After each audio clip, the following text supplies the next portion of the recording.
নমস্কার, সবাইকে শুভেচ্ছা জানিয়ে গল্প পাঠ শুরু করছি। একটি মিষ্টি মধুর প্রেমের গল্প শোনাবো। প্রভাত কুমার মুখোপাধ্যায়ের গল্প প্রেম ও প্রহার। প্রভাত কুমার মুখোপাধ্যায় সেকালে এবং একালে সমানভাবে জনপ্রিয়। তার লেখা গল্পগুলি পড়লে অনুভব হয় হাস্যরস কত আকর্ষণীয় ও শিল্পময় হয়ে উঠতে পারে।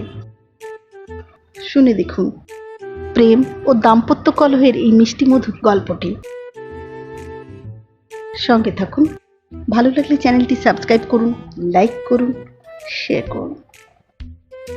শুরু করছি প্রভাত কুমার মুখোপাধ্যায়ের গল্প প্রেম ও প্রহার। পদ্মা তীরবর্তী রায়গঞ্জ নামে এক পল্লী গ্রামে একটি খড়ে ছাওয়া মৃৎ কুটিরের দাওয়ায় বসিয়ে একদিন বেলা ৮টার সময় স্বামী স্ত্রীতে দাম্পত্য লাভ হইতেছিল। ভজহরি গো মুখ হইতে হুঁকা নামাইয়া চোখ ঘুরাইয়া উচ্চস্বরে বলিল, খপরদার খপরদার মাগি, মুখ সামলে কথা কোষ, নইলে জুতিয়ে মুখ ছিঁড়ে দেব। মোক্ষদা সুন্দরী স্বর আরেক পর্দা তুলিয়া উত্তর দিল, ইস, রাগ দেখো পুরুষের, জুতিয়ে মুখ ছিঁড়ে দেবেন। জুতো পাবি কোথা তাই শুনি? বাপের জন্মে জুতো কখনো পায়ে দিয়েছিস রে মিনসে? দন্ত খিঁচাইয়া মিনসে চিৎকার করিয়া উঠিল, চুপ ব্রো হারামজাদি, শুয়োরকে বাচ্চি, তুই আমার বাপ তুললি? এত বড় আস্পর্ধা তোর? মোক্ষদা একটু দূরে সরিয়ে বসিয়া বলিল, তুলেছি, ঝাঁটা তুলিনি এই তোর ভাগ্যি, বুঝলি মিনসে? তোল না ঝাঁটা, তোর কগাছা ঝাঁটা আছে আমি দেখি একবার।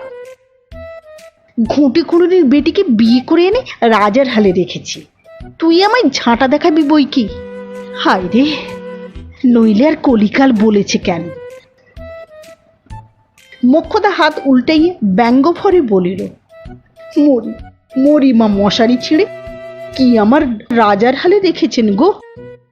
আমি নোকের বাড়ি ধান ভেনে বাসন মেজে উঠোন ঝাড় দিয়ে যাই দুটো আনি, তাই গুবুর গুবুর চলে। নইল ওই বাকর কি দিয়ে ভরাতিস বল দেখি? খেটে খেটে গতর আমার জল হয়ে গেল, আর উনি আমায় রাজার হালে রেখেছেন। যে পুরুষ পয়সা রোজগার করতে জানে না তার অত তেজ কেন শুনি?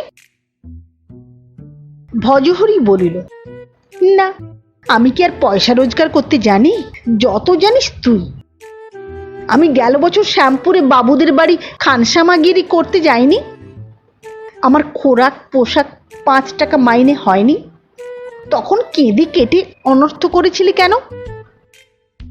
ওগো, আমি তোমায় ছেড়ে থাকতে পারবো না গো, তুমি চাকরি ছেড়ে দিয়ে বাড়ি এসো, যা জুটবে তাই দুজনে দুমুঠো খাবো। কে বলেছিল রে মাগি? না, আমি রোজগার করতে জানি নে, শুধু উনিই করেন। আমার মতো হুঁশিয়ার খানসামা এই অঞ্চলে কটা আছে শুনি? এই পাড়াগাঁয়ে আমার কদর তো কেউ বোঝে না, কাজে বিষহারি ঢোঁড়াসাপ হয়ে বসে আছি।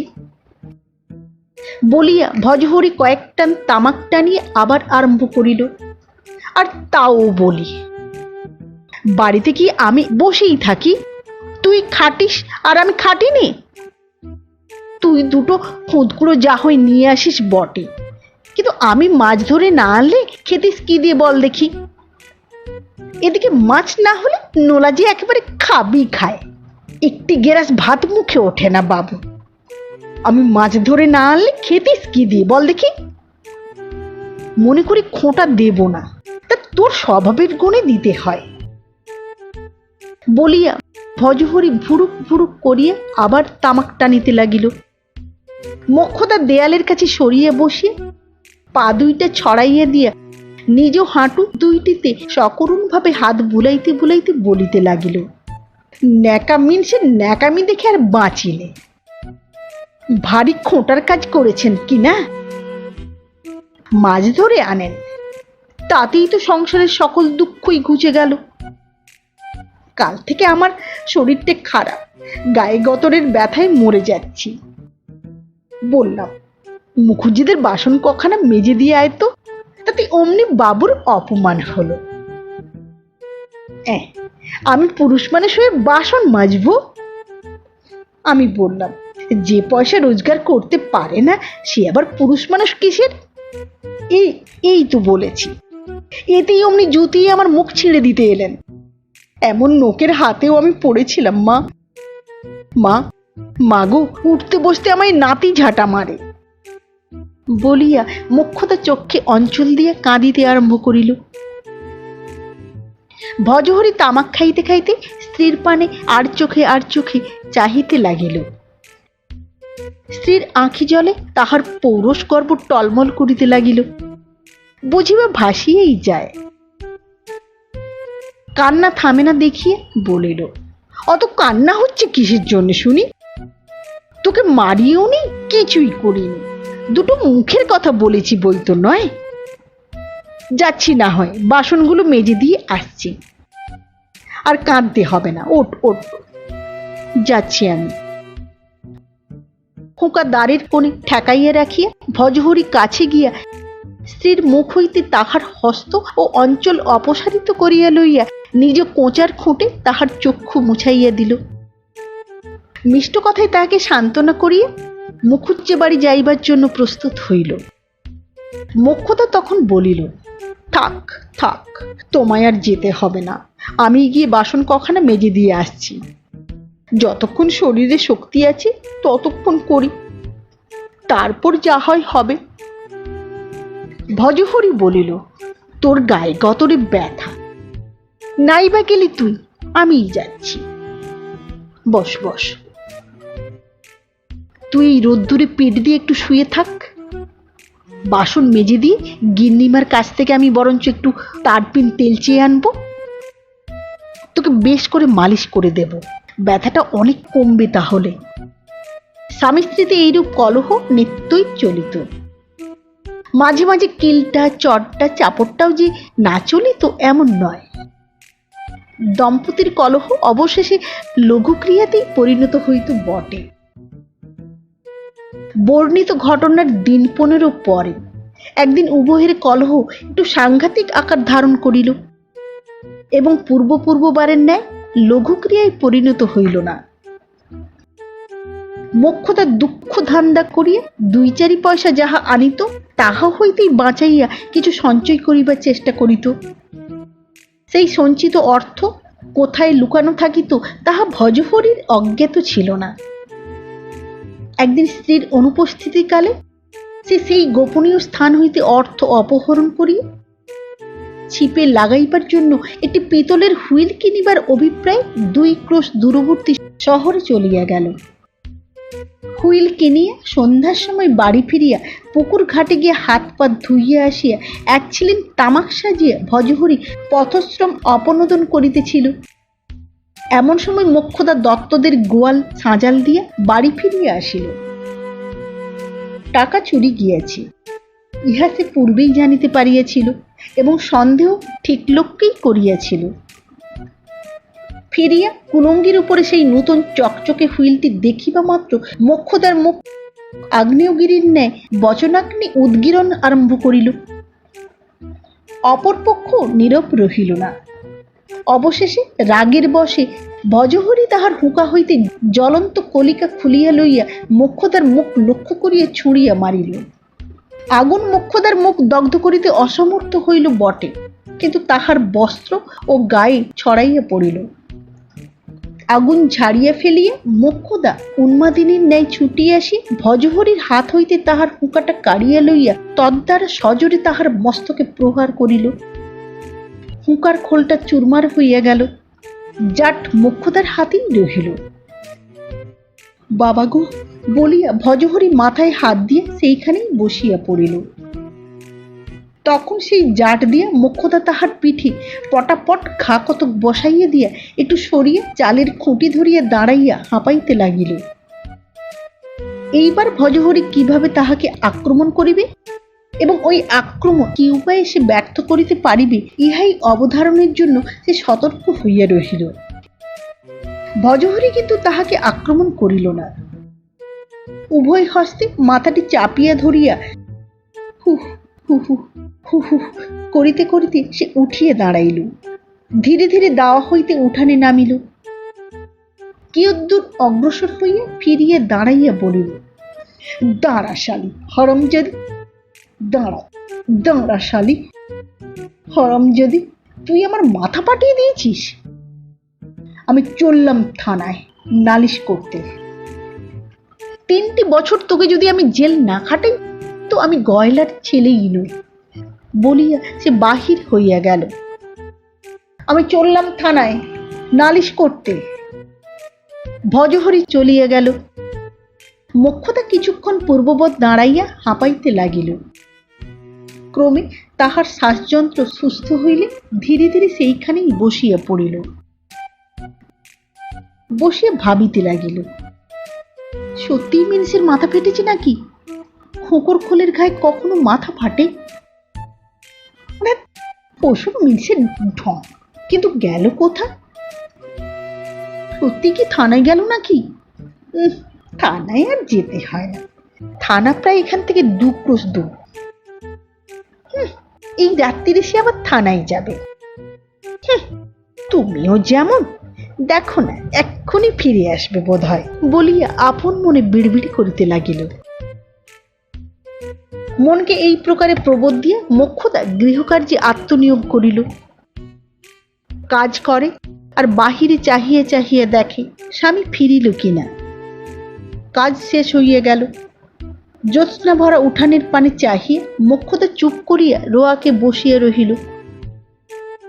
রাত্রি 1 প্রহর হইল, 1.5 প্রহর হইল, কই স্বামী তো ফেরে না। তখন মোক্ষদা স্থির করিল, নিশ্চয়ই মিনসে থানায় গিয়েছে। মনে একটু রাগও হইল, ভয়ও হইল। সেপাই আসিয়া সত্যই কি তবে তাহাকে থানায় ধরিয়া লইয়া যাইবে? মোক্ষদা উঠিয়া সদর দরজা বন্ধ করিয়া দিয়া আসিল। ক্রমে তাহার ঘুম পাইতে লাগিল। অত্যন্ত ক্ষুধাও বোধ হইতে লাগিল। একবার ইচ্ছা হইল স্বামীর জন্য ভাত চাপা দিয়ে রাখিয়া নিজে আহার করে। আবার ভাবিল, না থাক, যদি আমায় ধরাইয়া দিবার জন্য সিপাই সঙ্গে করিয়া আনে। না, আসিয়া দেখুক যে স্ত্রীর সহিত সে এমন ব্যবহার করিল সে কিরূপ পতিব্রতা। স্বামীর খাওয়া হয় নাই বলিয়া নিজে উপবাসী আছে। না, আসিয়া দেখুক, দেখুক একবার। তাই সে না খাইয়া রোয়াকে আঁচল বিছাইয়া শুইল এবং ক্রমে নিদ্রিত হইয়া পড়িল। মোক্ষদা যখন ঘুম ভাঙিল তখন গভীর রাত্রি। চন্দ্র অস্ত গিয়াছে, শেয়াল ডাকিতেছে। তাহার বিশ্বাস শেয়ালেরা প্রহরে প্রহরে একবার করিয়া ডাকে। রাত্রি কি এখন 2য় প্রহর না 3য়? ক্ষুধার যেরূপ প্রাবল্য 3য় প্রহর হওয়ারই সম্ভাবনা। থানার লোকে সম্ভবত স্বামীকে বলিয়াছে, এত রাত্রি গিয়ে আর কি হইবে, তুই এইখানে শুইয়া এখন ঘুমা, কাল সকালে তখন তোর বউকে ধরিতে যাইব। কালবেলা 1 প্রহর আন্দাজ সেই সিপাই লইয়া নিশ্চয়ই আসিবে। মোক্ষদা উঠিয়া মুখে হাতে জল দিয়া স্বামীর জন্য ভাত তরকারি ঢাকা দিয়ে রাখিয়া অবশিষ্টাংশ নিজে লইয়া আহারে বসিল। মাছের চচ্চড়ি খাইতে খাইতে তাহার মনে হইল, আমি মাছ খেতে ভালোবাসি বলেই বড় বড় মাছ ধরে আমায় খাওয়াবে বলেই সে হুইল কিনে এনেছিল গো। আর আমি তার জন্য তাকে অমন করে লাঞ্ছনা করা আমার ভালো হয়নি। তাহার পর মনে হইল, আমি তো খাচ্ছি, থানায় তাকে খেতে টেতে দিয়েছি কিনা কি জানি, হয়তো না খেয়ে সে পড়ে আছে। এই কথা মনে হয় মোক্ষদার চক্ষু 2টি সজল হইয়া উঠিল। যাহা হোক, আহার সমাপ্ত করিয়া হাত মুখ ধুইয়া রোয়াকে চুপ করিয়া সে বসিয়া রহিল। কিছুক্ষণ পরে ঢুলিতে লাগিল, তাহার পর শুইয়া ঘুমাইয়া পড়িল। প্রাতে উঠিয়া নিজ কুটিরের বাসিপাট সারিয়া মোক্ষদা পরগৃহে তাহার নির্দিষ্ট কাজকর্মগুলি করিবার জন্য বাহির হইল। সেসব সারিয়া বাড়ি ফিরিতে প্রায় 1.5 প্রহর বেলা হইল। আসিবার সময় তাহার মনটা কেমন ভয় ভয় করিতেছিল। খুব সম্ভব বাড়ি গিয়ে দেখিবে যে সিপাহী সহ স্বামী ফিরিয়া আসিয়া তাহার অপেক্ষায় বসিয়া আছে। তাই বাড়িতে সহসা প্রবেশ না করিয়া দরজার ফাঁক দিয়ে উঁকি দিয়া দেখিল, কই উঠানে বা রোয়াকে কেহই তো নাই। মনিব বাড়ি হইতে মোক্ষদা 2টি বেগুন আনিয়াছিল, ঘর খুলিয়া সে দুটি যথাস্থানে রাখিয়া দিল। অন্যদিন এই সময় এসে উনান ধরাইয়া রন্ধন কার্যে ব্যাপৃত হয়। আজ আর রাঁধিবার জন্য তাহার কোনো ব্যস্ততা দেখা গেল না। আমি ওর জন্য রেঁধে বেড়ে রাখি, আর উনি সেপাই এনে আমায় ধরিয়ে দিয়ে আরাম করে ভাত খেতে বসুন। সে আজ রাঁধবে না আর কিছু, অত সুখে আর কাজ নেই। সুতরাং মোক্ষদা উনান ধরাইল না।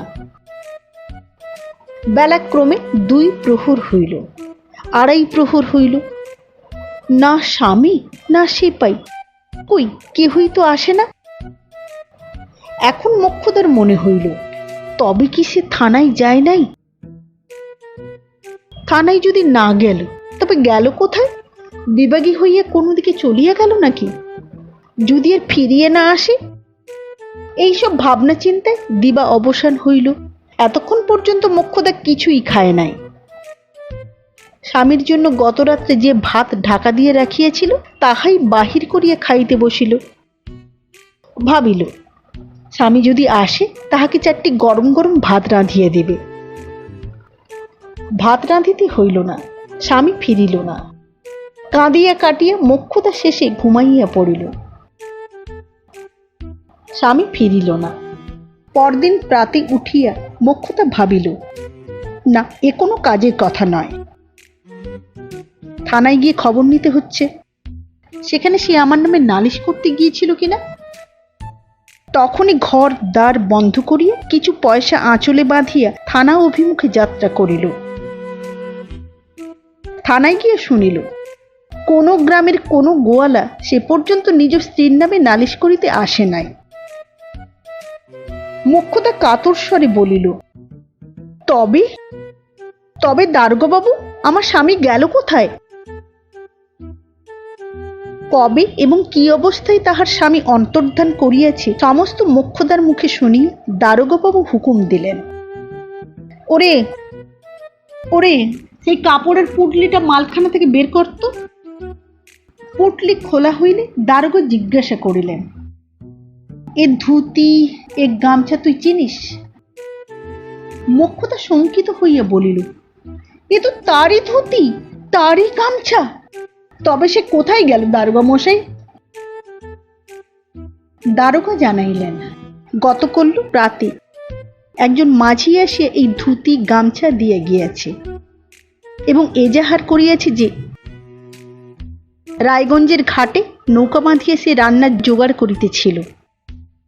রাত্রি যখন আন্দাজ 1 প্রহর, তখন সে দেখিতে পাইল কালো মতো লম্বা মতো একটা লোক তীরে আসিয়া এই ধুতি গামছা ছাড়িয়ে রাখিয়া জলে ঝাঁপাইয়া পড়িল।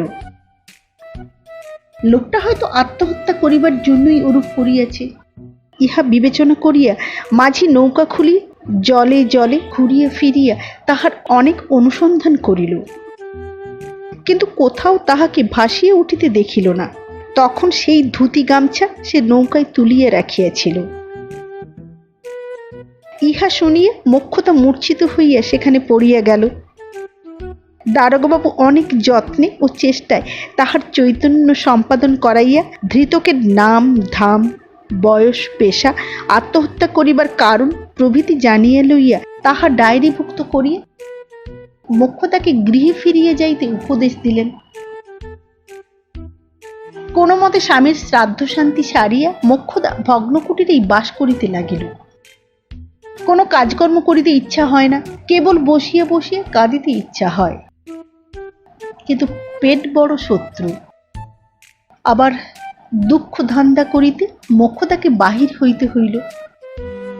মাথায় গায়ে সে আর তেল মাখে না, রুক্ষ স্নান করে, দিনান্তে 1 মুঠা চাউল সিদ্ধ করিয়া খায়। খাইয়া নিজ কুটিরের দ্বার বন্ধ করিয়া শুইয়া শুইয়া কেবল কাঁদে। এখন কাঁদিয়েই তাহার সুখ।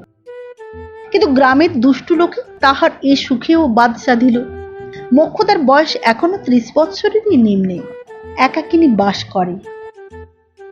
অনেক রাত্রে বদলোকে আসিয়া তাহার দ্বারে মৃদু মৃদু করাঘাত এবং স্তুতি মিনতি আরম্ভ করিল। নিতান্ত অতিষ্ঠ হইলে মোক্ষদা ঝাঁটা হস্তে বাহির হইত, তথাপি শান্তি নাই।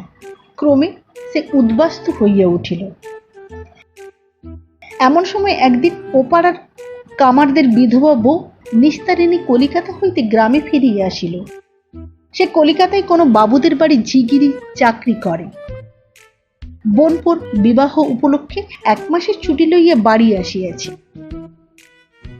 তাহার কাছে কলিকাতার সব খবর শুনিয়া মোক্ষদার মনে হইল বদলোকের হাত হইতে নিষ্কৃতি লাভের একমাত্র উপায় কলিকাতায় চলিয়া যাওয়া।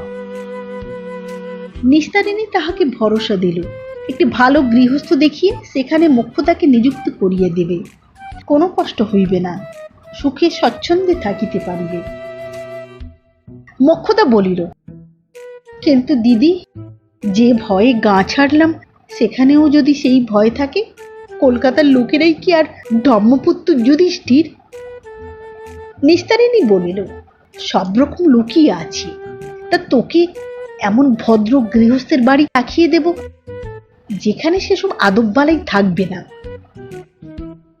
মাসান্তে 2-1খানা তৈজসপত্র এবং সামান্য গৃহোপকরণ যাহা ছিল বিক্রয় করিয়া ঘরে দ্বারে তালাবন্ধ করিয়া নিস্তারিণীর সহিত মোক্ষদা কলিকাতায় চলিয়া গেল।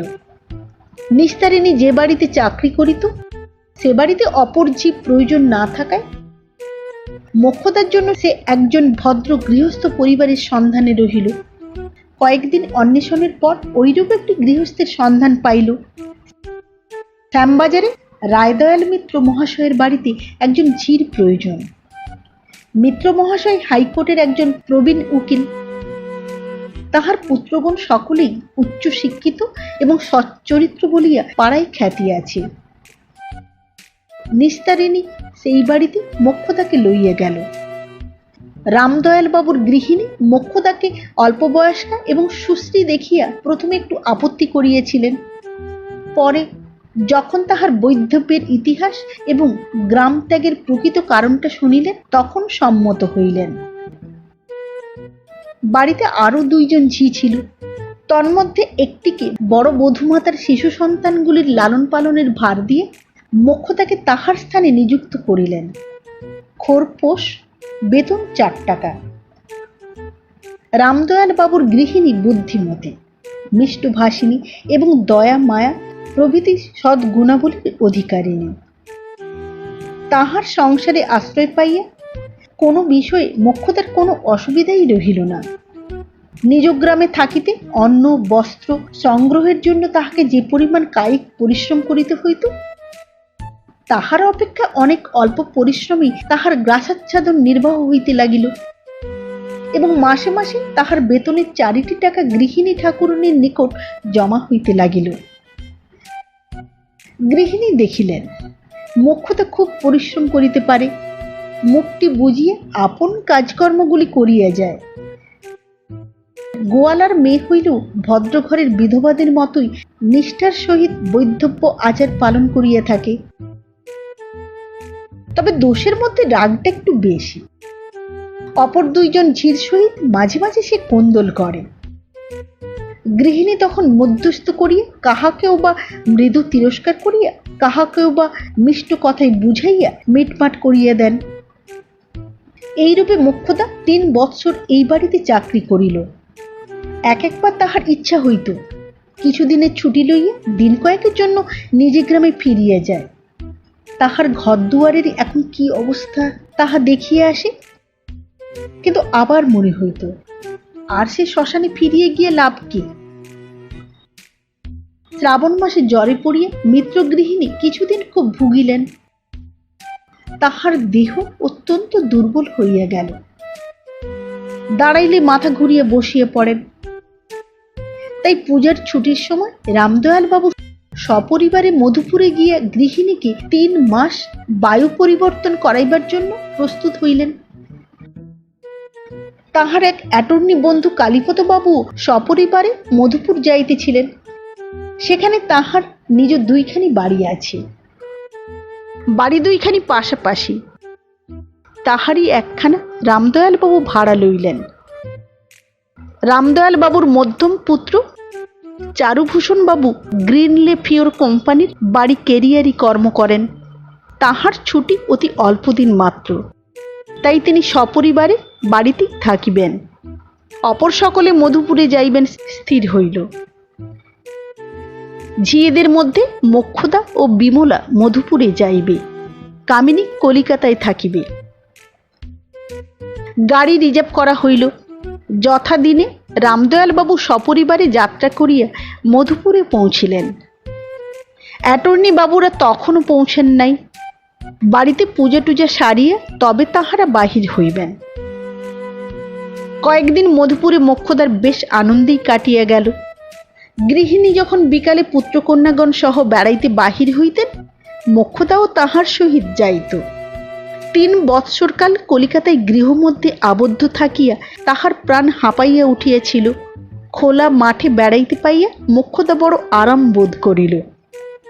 পূজার পর অ্যাটর্নি বাবুরা সদল বলে আসিয়া পৌঁছিলেন। সেদিন সন্ধ্যাবেলায় গৃহিণীর সহিত বেড়াইয়া আসিয়া মোক্ষদা দেখিল বৈঠকখানা ঘরে তার মুনিব এবং পাশের বাড়ির অ্যাটর্নি বাবু বসিয়া কথোপকথন করিতেছেন। রামদয়াল বাবু বলিলেন, আপনি তামাকখোর মানুষ, আমাদের তো ওপাট নেই, আপনাকে একটা সিগারেট দিতে বলবো কি? তিনি জানিতেন তাহার জ্যেষ্ঠ পুত্র সুধাংশু সিগারেট ব্যবহার করিয়া থাকে। অ্যাটর্নি বাবু বলিলেন, দরকার কি, আমার গুড়গুড়িটা আনিয়ে নিচ্ছি বলিয়া তিনি বাহিরের বারান্দার প্রান্তে গিয়া হাঁকিলেন, ভজা ভজা, আই ভজা। পাশের ঘরে মোক্ষদা বসিয়া পান সাজিতেছিল। ভজার নামটা শুনিবা মাত্র সে কান খাড়া করিল। তারপর একটি দীর্ঘ নিঃশ্বাস ফেলিয়া আবার নিজ কার্যে মন দিল। 2-3 বার ডাকাডাকির পর ও বাড়ি হইতে সমুচ্চ স্বরে উত্তর আসিল, আগে বাবু, আগে। ওখি কার কণ্ঠস্বর? মোক্ষদার মাথার ভিতর বনবন করিয়া ঘুরিতে লাগিল। অ্যাটর্নি বাবু হাঁকিলেন, আমার গুড়গুড়িটা নিয়ে আয় তো ভজা। উত্তর আসিল, আগে যাই। মোক্ষদার আর পান সাজা হইল না। সে তাড়াতাড়ি উঠিয়া দাঁড়াইল। চুনের আঙুল বস্ত্র প্রান্তে মুছিয়া কম্পিত পদে দুরু দুরু বক্ষে সে বাহির হইয়া এমন স্থানে গিয়ে দাঁড়াইল যেখানে হইতে বৈঠকখানা ঘরের মধ্যভাগটি স্পষ্টরূপে দেখা যায়। কিয়ৎক্ষণ পরে কুণ্ডলীকৃত নললগ্ন এক প্রকাণ্ড ফর্সি হস্তে অ্যাটর্নি বাবুর ভৃত্য প্রবেশ করিল। তাহার মুখের পানে এক নজর মাত্র চাহিয়া দেখিয়ে মোক্ষদার হস্তপদ একেবারে অবশ হইয়া আসিল। পড়িয়া যাইবার আশঙ্কায় সে 2 হাতে সম্মুখের দেয়ালটাই ভর দিয়া চক্ষু মুদ্রিত করিল। সেভাবে দাঁড়াইয়া থাকাও তাহার শক্তিতে কুলাইল না। ধীরে ধীরে সেইখানে বসিয়া পড়িল। ভৃত্যকে দেখিয়ে বৈঠকখানা ঘরে অ্যাটর্নি বাবু বলিলেন, কলকে কই রে, তামাক সেজে আনিসনি? ভজা বলিল, আজ্ঞে তা তো আপনি বলেননি। অ্যাটর্নি বাবু উকিল বাবুর দিকে ফিরিয়ে বলিলেন, বেটা গয়লার বুদ্ধি দেখলেন মশাই। ভৃত্যকে বলিলেন, যা তামাক সেজে নিয়ে আয়, আর খানিকটা তামাক, গোটা কতক টিকি, দেশলাইয়ের বাক্স এইসবও নিয়ে আয়। এবার বুঝলি তো, যা। আজ্ঞে বলিয়া ভজহরি প্রস্থান করিল। রামদয়াল বাবু বলিলেন, আপনি এ রত্নটিকে পেলেন কোথায়?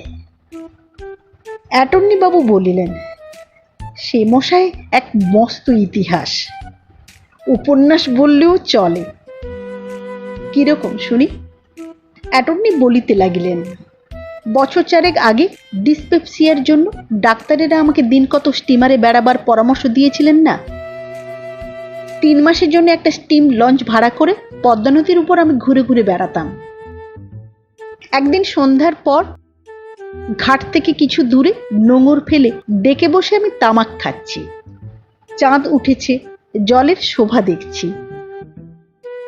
এমন সময় দেখলাম খানিক দূরে একটা মানুষ একবার জল থেকে মাথা তুলছে আবার ডুবছে, মাথা তুলছে আবার ডুবছে।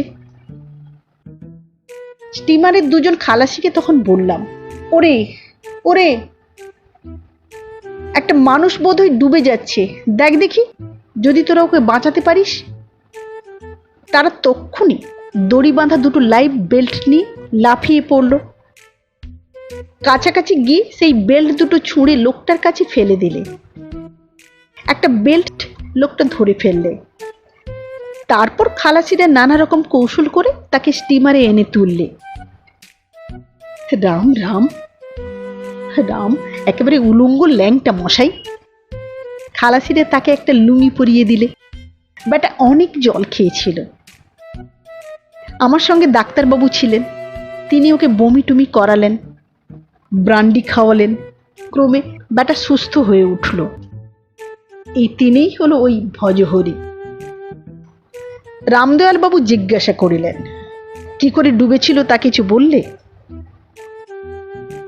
বললে বই কি, বললে আমার স্ত্রী মারা গেছে, সেই শোকে আমি আত্মহত্যা করছিলাম। কাপড় কি হলো জিজ্ঞাসা করায় বললে, কাপড় গামছা ডাঙায় রেখে আমি ঝাঁপ দিয়েছিলাম। ভাবলাম আমি তো মরছি, ধুতিখানা গামছাটা এখানেই ফেলে রাখি, কোনো গরিবে কুড়িয়ে পেয়ে পরে বাঁচবে। রামদয়াল বাবু বলিলেন, অদ্ভুত। অ্যাটর্নি বাবু বলিলেন, অদ্ভুত বই কি। আমি ভাবলাম একাধারে এত পত্নী প্রেম, বিশ্বপ্রেম তো দেখা যায় না, একে হাতছাড়া করা হবে না। চাকরস্বরূপ স্টিমারেই ওকে রাখলাম। মাসখানিক পরে কলকাতায় ফিরে এলাম। তারপর ওর আমি বিয়ে দেবার চেষ্টা করেছি, টাকা দিচ্ছি, দেশে গিয়ে আবার বিয়ে থাওয়া করে আয়। তা বেটা কিছুতেই রাজি হয় না। বলে, যার মুখে আগুন দিয়েছি তাকে যে ভুলতে পারিনি হুজুর, বিয়ে আর আমি করব না। রামদয়াল বাবু বলিলেন, আশ্চর্য মানুষ তো। আশ্চর্য বই কি। মোক্ষদা পূর্বস্থানেই ছিল, কিন্তু এ সকল কথাবার্তার একটা বর্ণ সে শুনিতে পায় নাই। মৃত স্বামীকে জীবিত মূর্তিতে দেখিয়া সে মূর্ছিত হইয়া পড়িয়াছিল। মোক্ষদার সহিত ভজহরির গোপনে সাক্ষাৎ হইয়াছে, কিন্তু কোনো পক্ষের মনিব পরিবারকে এ পর্যন্ত কিছুই জানানো হয় নাই। মোক্ষদার ভারী লজ্জা করে। ছি, এতদিন বিধবার মতো থাকিয়া কেমন করিয়া বলিবে ও বাড়ির ওই ভজা আমার স্বামী। লোকে যদি অবিশ্বাস করে তখন সাক্ষী প্রমাণ কোথায় পাইবে? ভজাও তাহার মনিবকে বলিতে সাহস করে না। তিনি শুনিলেও হয়তো বিশ্বাসই করিবেন না। হয়তো ভাবিবেন ও বাড়ির ওই সুশ্রী ঝিটার উপর তাহার লোভ পড়াতে ছুঁড়িকে রাজি করিয়া এই মিথ্যার দাবি উপস্থিত করিয়াছে এবং জুতি হাড় ভেঙে দিবেন। এখন আর মোক্ষদা গৃহিণীর সহিত বিকালে বেড়াইতে যায় না। উভয় বাটির লোকে বেড়াইতে বাহির হইলে সে স্বামীর সহিত নিভৃতে সাক্ষাতের সুযোগ অন্বেষণ করে এবং মাঝে মাঝে সে সুযোগ পাইয়াও থাকে। উভয় বাটির বাগানের সীমানার পশ্চাৎভাগে একটা মস্ত কামিনী ফুলের ঝাড় আছে। তাহার আড়ালে বসিয়া উভয়ে প্রায়ই কিছুক্ষণের জন্য কথাবার্তা কহে। প্রথম দিন মোক্ষদা জিজ্ঞাসা করিয়াছিল, হ্যাঁ রে, তুই এমন কাজ কেন করতে গিয়েছিলি বল দেখি? ভজা বলিয়াছিল, থানায় যাচ্ছি বলে তোকে শাসিয়ে সেই যে বাড়ি থেকে বেরুলাম। বুঝলি মুখী, খানিক দূর গিয়ে ভাবলাম তুই হলি আমার আপন স্ত্রী, তোকে জেলে দেওয়াটা তো ভালো হবে না। লোকে শুনলে বলবে কি? গায়ে থুতু দিবে যে। তার চেয়ে বরং অন্য রকমে তোকে জব্দ করাই ভালো। মাছ খেতে তুই বড্ড ভালোবাসিস না? মাছ না পেলে ধরফড়িয়ে মরিস, তাই ভাবলাম দাঁড়া তোকে জব্দ করছি। তোকে বিধবা করে তোর মাছ খাওয়া বন্ধ করছি শালি। এই ভেবেই ধুতি গামছা ডাঙায় ছেড়ে রেখে পদ্মায় গিয়ে ঝাঁপ দিয়েছিলাম। মোক্ষদা বলিল, ধুতি গামছা ডাঙায় ছেড়ে রেখে গিয়েছিলি কেন?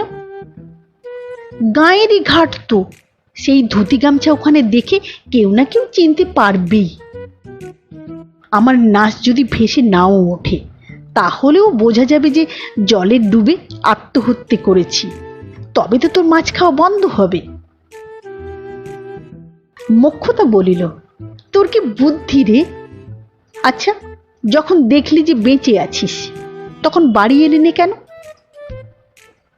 চাকরি করছিলাম যে, ভেবেছিলাম মাস কতক চাকরি করে কিছু টাকা জমিয়ে গিয়ে দেখিয়ে দেব আমিও রোজগার করতে পারি কিনা। দেশে গিয়ে শুনলাম তুইও কলকাতায় এসেছিস চাকরি করতে। সেই অবধি কত জায়গায় যে তোকে খুঁজেছি তার ঠিক নেই। কারো বাড়ির ঝিকে পথে ঘাটে দেখলি অমনি তার পিছু নিয়েছি। জিজ্ঞাসা করেছি, হ্যাঁ গা, রায়গঞ্জের মোক্ষদা গয়লানি কোথায় ঝিগিরি চাকরি করে জানো কি? কেউ বলতে পারেনি, বুঝলি। পরদিন বিকালে যখন কামিনী ঝাড়ের আড়ালে উভয়ের সাক্ষাৎ হইল, তখন ভজহরি কলা পাতায় জড়ানো একখণ্ড ভাজা মাছ বাহির করিল দেখিয়া মোক্ষদা জিজ্ঞাসা করিল, মাছ আনলি কোত্থেকে? ভজহরি বলিল, আজ 4 বছর তুই মাছ খেতে পাসনি। আহা, তোর কত কষ্ট হয়েছে, তাই তোর জন্য এনেছি। কোথা পেলি? বামুন ঠাকুর আজ ভাতের সঙ্গে যে মাছ দিয়েছিল সে মাছ আমি খাইনি, তোর জন্য লুকিয়ে রেখেছিলাম, নে খা। অল্প দূরেই একটা খাল ছিল। মোক্ষদা 4 বৎসর পরে স্বামীর প্রসাদ ভক্ষণ করিয়া সেই খালের জলে হাত মুখ ধুইয়া আসিয়া আবার গল্প করিতে বসিল। প্রায় প্রতিদিনই উভয়ের সাক্ষাৎ হইতে লাগিল। প্রথম 2-4 মিনিটের অধিক উভয় একত্র থাকিত না। ক্রমে সাহস বাড়িয়া গেল। অন্ধকার হইয়া যাওয়ার পরও বসিয়া থাকিত। উভয়ের বিরহাবস্থার সম্পূর্ণ বর্ণনা পরস্পরের নিকট তাহারা করিয়াছে। ক্রমে তাহাদের পরামর্শ হইয়াছে যে এখন বিদেশে বিদায় চাইলে তাহা মঞ্জুর হইবে না। 2 মাস পরে কলিকাতায় ফিরিয়া উভয়ে কর্ম ত্যাগ করিয়া দেশে চলিয়া যাইবে এবং উভয়ের সঞ্চিত অর্থে গুটি কতক গাভী কিনিয়া বাড়িতে বসিয়া জাতি ব্যবসা আরম্ভ করিবে। প্রথম সাক্ষাতের 10-12 দিন পরে একদিন যথা নিয়মে যথাস্থানে 2 জনে মিলিত হইল। কলিকাতা হইতে ভজার মনিবের ইলিশ মাছ আসিয়াছিল। বামন ঠাকুরকে খোসামত করিয়া বেশ বড় একখানা পেটির মাছ সেদিন ভজা সংগ্রহ করিয়া রাখিয়াছিল। সেই মাছ বাহির করিয়া বলিল, খাসা মাছ রে, যখন ভাজছিল গন্ধে বাড়ি মাত করে দিয়েছিল। দেখ দেখ, কত বড় পেটিখানা তোর জন্য এনেছি। আজ আমার স্বাদ হয়েছে, আমি হাতে করে তোকে খাইয়ে দেব। কাছে সরে আয়, আয় কাছে সরে আয়, হাঁ কর। মোক্ষদা হাসিয়া স্বামীর কাছটি ঘেঁষিয়া বসিল। ভজা আদর করিয়া বাম হস্তে স্ত্রীর গলাটি জড়াইয়া ধরিয়া তাহাকে মাছ খাওয়াইতে লাগিল। কিন্তু এর দাম্পত্য লীলায় সহসা বাধা পড়িল। পশ্চাৎ দেশে কাহার প্রচণ্ড পদাঘাতে ভজহরি হুমড়ি খাইয়া বিপুল বেগে মোক্ষদার গায়ের উপর পড়িয়া উভয়েই ধরাশায়ী হইল। চমক ভাঙিলে উভয়ে চোখ চাহিয়া দেখিল অ্যাটর্নি বাবুর জ্যেষ্ঠ পুত্র বীরেন্দ্রবাবু বীর বিক্রমে রক্ত নেত্রে চাহিয়া আছেন। তাহাকে দেখিবা মাত্র মোক্ষদা এঁটো মুখে ঘোমটা টানিয়া উঠিয়া দাঁড়াইল এবং অবিলম্বে সেখান হইতে পলায়ন করিল। ভজহরিও কষ্টে সৃষ্টে উঠিয়া দাঁড়াইল। বীরেন্দ্রবাবু ক্রোধ কম্পিত স্বরে বলিলেন, তবে রে হারামজাদা, ভারী যে সাধুগিরি ফলাতিস। বলিয়া তাহার গালে ঠাস ঠাস করিয়া কয়েকটা থাপ্পড় কষাইয়া দিলেন। ভজহরি হস্ত দ্বারা সে প্রহার রোধ করিতে চেষ্টা করিতে করিতে বলিতে লাগিল, হুজুর, হুজুর মারেন কেন? হুজুর, হুজুর মারেন কেন? ও যে আমার স্ত্রী, আপন বিয়ে করা স্ত্রী। হুজুর মারেন কেন? মারেন কেন হুজুর? তোর বিয়ে করা স্ত্রী বই কি, পাজি নচ্ছার শুয়ার, সে তো কবে মরে গেছে রে। ও ছুরিটাকে আমি কি চিনিনি মনে করেছিস? ও তো উকিলবাবুর ঝি, বিধবা মানুষ। আর বদমাইশির জায়গা পেলিনি হতভাগা গাধা। কদিন থেকে আমার সন্দেহ হয়েছে, সন্ধে হলেই তুইও দেখি এদিকে আসিস, আর ও বাড়ির ওই ঝি হারামজাদি এই দিকে আসে। তাই আমি তককে তককে থেকে আজ এসে ধরেছি। চল চল বাবার কাছে সব কথা গিয়ে তাকে বলি। রসকেল, তিনি তোর কি শাস্তি করেন দেখ। বলিয়া বীরেন্দ্রবাবু হাঁপাইতে হাঁপাইতে বাসার দিকে অগ্রসর হইলেন। ভজহরি কাঁদিতে কাঁদিতে কোমরটি দুই হাতে ধরিয়া তাহার পশ্চাতে পশ্চাতে চলিল। উভয় বাটির লোকেরা বৈকালিক ভ্রমণ হইতে ফিরিবা মাত্র কথাটি তাহাদের নিকট প্রচারিত হইয়া পড়িল। ভজহরি যে মোক্ষদাকে স্ত্রী বলিয়া দাবি করিতেছে তাহারা শুনিলেন। মিত্র গৃহিণী ও বড়বধূর নিকট মোক্ষদা কাঁদিতে কাঁদিতে সকল কথা খুলিয়া বলিল। তাহারা বিশ্বাসও করিলেন, কিন্তু উভয় বাটির পুরুষেরা বিশ্বাস করিতে চাহিলেন না। তখন রামদয়াল বাবুর বৈঠকখানায় ভজহরির বিচারের জন্য ফুল বেঞ্চ বসিল। অ্যাটর্নি বাবু বলিলেন, এর মীমাংসা তো সহজেই হতে পারে। ওহে সুধাংশু, দুজনকে তুমি আলাদা জেরা করো না। জেরা করো, আলাদা আলাদা জেরা করো না। ওদের কথা যদি মিথ্যে হয় জেরায় কতদিন টিকিবে? সুধাংশুবাবু তাহাই করিলেন। মোক্ষদাকে নিজ স্ত্রীর জিম্মায় বসাইয়া রাখিয়া ভজহরিকে ডাকিয়া পাঠাইলেন। পদাঘাতজনিত কোমরের ব্যথায় কাতরাইতে কাতরাইতে সে আসিয়া মেঝেই বসিল। সুধাংশুবাবু তাহাকে পুঙ্খানুপুঙ্খ জেরা করিলেন। যথা, তোদের বাড়িতে কখানা ঘর, কোন ঘরে কি থাকতো, যে পুকুরে তোরা জল ভরতিস সে পুকুর বাড়ির কোন দিকে, তার কটা ঘাট, সে পুকুরে যেতে হলে কোনো গাছের তলা দিয়ে যেতে হয় কিনা, যাদের বাড়িতে মোক্ষদা কাজকর্ম করত তাদের নাম কি, ইত্যাদি ইত্যাদি। ভজহরির উত্তরগুলি সুধাংশুবাবু লিখিয়া লইলেন। তারপর মোক্ষদার ডাক পড়িল। তাহাকেও অবিকল ওই প্রশ্নগুলি জিজ্ঞাসা করা হইল। উভয়ের উত্তরে বিশেষ কোনো পার্থক্য পাওয়া গেল না। ভজহরি তখন স্ত্রীর উপর সত্য সাব্যস্তের ডিক্রি পাইল। যতদিন মধুপুরে থাকা হইবে ততদিন বাসের জন্য মিত্রগৃহিণী তাহার বাসার আস্তাবলের পার্শ্বস্থ কক্ষটি নির্দিষ্ট করিয়া দিলেন। তাহারই পরামর্শে শয়ন করিতে যাইবার পূর্বে মোক্ষদা একটা বাটিতে কর্পূর মিশানো খানিকটা তর্পিন তৈল লইয়া গিয়া স্বামীর ব্যথিত কোমরে অনেকক্ষণ ধরিয়া উত্তম রূপে মালিশ করিয়া দিল। 1 মাস পরে কলিকাতায় ফিরিয়া উভয়ে স্ব কর্মে ইস্তফা দিয়া সঞ্চিত অর্থ লইয়া দেশে চলিয়া গেল। তথায় কুটিরখানির জীর্ণ সংস্কার করিয়া একটি গোয়াল ঘর তুলিয়া গাভী কিনিয়া জাতি ব্যবসা শুরু করিয়া দিল। দুধে যে কি পরিমাণ জল স্বচ্ছন্দে মেশানো যাইতে পারে সে বিষয়ে উভয়ের কলিকাতার অভিজ্ঞতা খুব কাজে লাগিয়ে গিয়েছিল। নমস্কার। ভালো লাগলে চ্যানেলটি লাইক করুন, সাবস্ক্রাইব করুন, শেয়ার করুন। আবার দেখা হবে আগামী পর্বে একটি নতুন গল্প নিয়ে। আজকের মতো নমস্কার।